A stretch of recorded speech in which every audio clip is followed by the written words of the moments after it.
And for more now on the implications of today's ruling, we're joined by Vincent Pan, Co-Director, Executive Director of Chinese for Affirmative Action. Thank you for being with us tonight.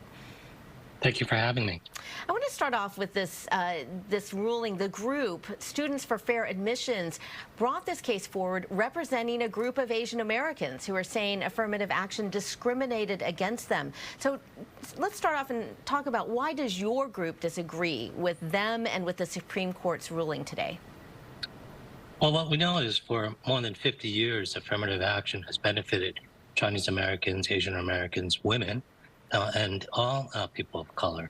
And it's simply stating the obvious that in order to address racism and racial discrimination, you need to take into account the experiences that people of color have in this country. It is true that in this case, the anti-affirmative action litigants were able to exploit the reality that Asian Americans do face challenges around higher education scarcity and are concerned about the opportunities that are available to them. But the solution to addressing that is really taking on the reality of anti-Asian racism. It does not have to do with overturning affirmative action, which has served all of this country very well.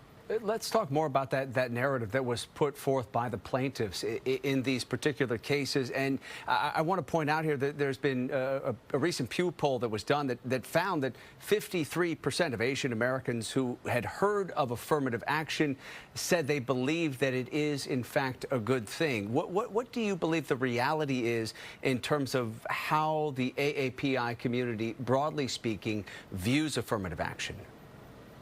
Well, I think we know that Asian Americans and Pacific Islanders do support affirmative action and also benefit from it. And affirmative action works not just in college admissions, but it works in employment, it works in representation in politics, it works in making sure that our media fully covers all of our stories. Because again, it is sort of acknowledging that different communities have different experiences in this United States, and it's a healthy thing to lean into that and to embrace diversity, inclusion, and equity.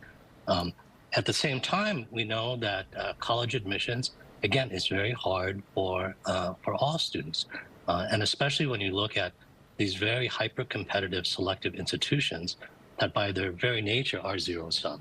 And so if you try to extrapolate the experiences and the reality that many students do not get in to places like Harvard, and then to try and design national public policy around that, you're going to end up with a whole host of problems. And unfortunately, that's what this very right-leaning Supreme Court has done.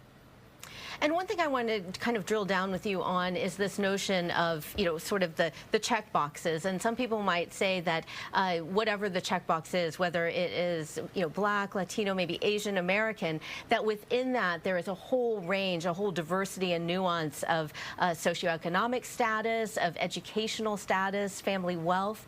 How do you begin to address that, do you think, moving forward? Right. Well, it's important to understand the way college admissions has worked and has not worked.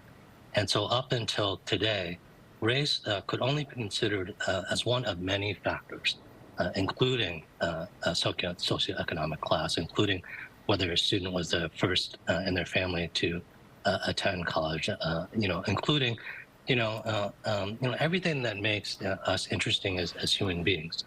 But it was never like one factor. Right.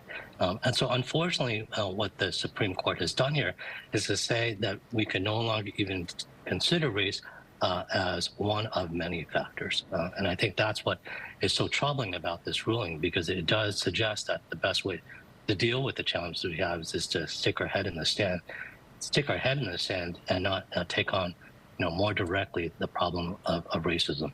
A good example of this is to try and realize that even within the Asian American community, there's tremendous diversity, and that the vast array of different ethnic groups, the vast array of immigrant experiences, all of it gets flattened by this ruling, because we're not able to bring to light how all of our experiences are so unique and ought to be considered too. Certainly a landmark decision that we are seeing here today, and a big issue that will be for big conversations moving forward. Vincent Pan, the co-executive director of the Chinese for Affirmative Action, thank you so much for joining us today. Thank you.